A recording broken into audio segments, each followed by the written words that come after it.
JJ, it did seem like you got the response from energy, competitive standpoint. But is the late game execution, or is there frustration kind of shades from the Orlando game? How do you put all that together? Different type scenario than the Orlando game, but certainly frustrated with late game execution.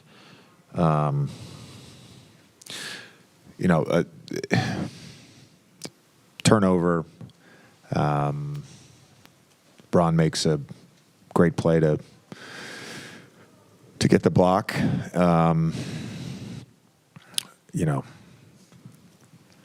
Wasn't exactly the right sort of angles and screening that we had sort of done many times, in practice, one of our end game, get the ball in plays. And I think the concern when you run that is when AD comes back towards half court, that's not what you want ideally, because then he's sort of in a trappable spot versus catching it in the middle of the floor.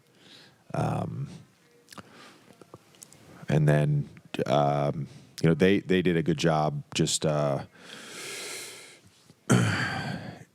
in pursuit of the basketball on the jump ball. And then, I don't know if it was the communication or whatnot, but, you can't. We messed up the red with Trae Young. Left him open, so. So are you wanting to blitz him there to get the ball out of his hands ideally, or? It was discussed with the group. Yeah, no, we weren't. It was just a normal red scenario like you would do a million times end game. Thought Gabe defensively was really good. I thought a lot of our guys really competed on that end. Trae's tough. He's not the size of some of the bigger players like Luka or LeBron or Joker, but he knows how to manipulate a defense. He's a really good player. JJ, you mentioned Gabe. You gave him the start tonight. What went into putting him in the starting lineup, and how much was that matchup dependent, going against Trae? Yeah, it just felt like, again, we debated back and forth. Do we want to play coverage? Do we want to be in switching? And, I think he was 9 for 25. I think the thought process was, that staying out of coverage and out of drop where he's just, throwing the ball over the place and getting 18 assists was not the right option. And then he gets 20. So didn't do a great job of our Reds in general. Thought when we did it, it was solid and we kept people in front of us. But, just too much. We talk all the time too. Is like if we're gonna, we always have the whole season. I've had switching groups, and if you still need a low man, and I don't think we were great with our low man tonight. Had a couple good low mans, but didn't have good low mans. In Miami, a lot of the guys were talking about their own accountability and needing to improve upon that as you guys move forward.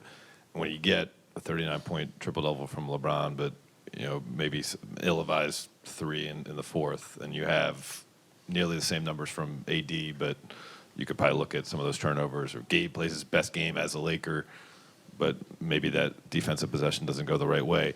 What's the best way to kind of acknowledge that, there was strong performance? Oh, yeah. It's the margins that... Yeah, I told the group that I appreciated their effort, their intent, their energy, and truthfully, a lot of their execution. Like we did enough to win a basketball game tonight.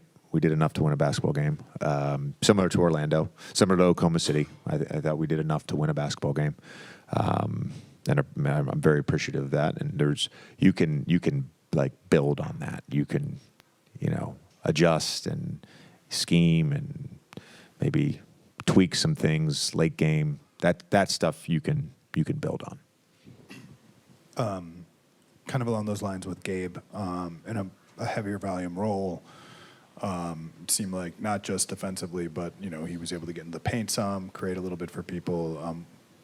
On the bigger picture, what did he do tonight that maybe showed what he can do as a part of your rotation and a part of this team's sort of pathway to winning? Yeah, I think the biggest thing is just his defensive toughness, and he, I think, has played aggressive throughout the season. It's not like he's passing stuff up. He's just not as involved when he's like the third ball handler, if that makes sense, versus the first or second ball handler. And yeah, I mean, I'm certainly comfortable putting Gabe out there on the court. JJ, you guys now return back to LA for nearly a week. You have the game on Sunday. It was a 2-week road trip, let's be honest. Yeah. It was a 2-week road trip. We had to stop in LA for 36 hours. Yeah. So what can that do for the group in terms of having a little bit of a break after the Sunday game and just being in LA now for having a little bit more stability there in terms of just resetting and kind of figuring out the stretch? We got to turn around and play a great game and go beat a really good Detroit team. Or, I'm sorry, Portland on Sunday. And they're tough and they play fast and they have athletes. Like, again, a lot of the stuff that has given us issues this year in terms of just their movement and quickness and all that stuff. So we got to do it on Sunday. And then that break, if you call it a break, for 3-4 days, like we have to use that for our minds, for our bodies, for cleanup. It'll be a good opportunity for us. But I don't necessarily think the reset starts Monday, in terms of kind of focusing on us, our bodies, our minds, our execution, all of those things. We got to go win a basketball game on Sunday. Coach, forgive me if you answered this in the past, but watching LeBron in the lens of a coach now at this age, to see him do what he did tonight, what is that like? What is that through your vision? It's similar to playing against him or watching him the last few years when I was out of the league. But it is remarkable, given the road trip and the travel and the schedule we've had, that he can go play 43 minutes, at his age and perform. Coach, you mentioned a minute ago about Trae Young's toughness and him being able to manipulate a defense. Seems like Trae's playing his best ball of his career so far as facilitating and scoring. How have you seen his game grow over the last few years? Yeah, I think he's actually a little more active defensively. Using his hands. He's not a bigger player. He's not a stronger player, but just using his hands. And then offensively, he's always been a juggernaut. He's a guy. I mentioned a few of the other guys, but James Harden, like he's in that class of player that you can just have a really good offense around him because he can manipulate it, and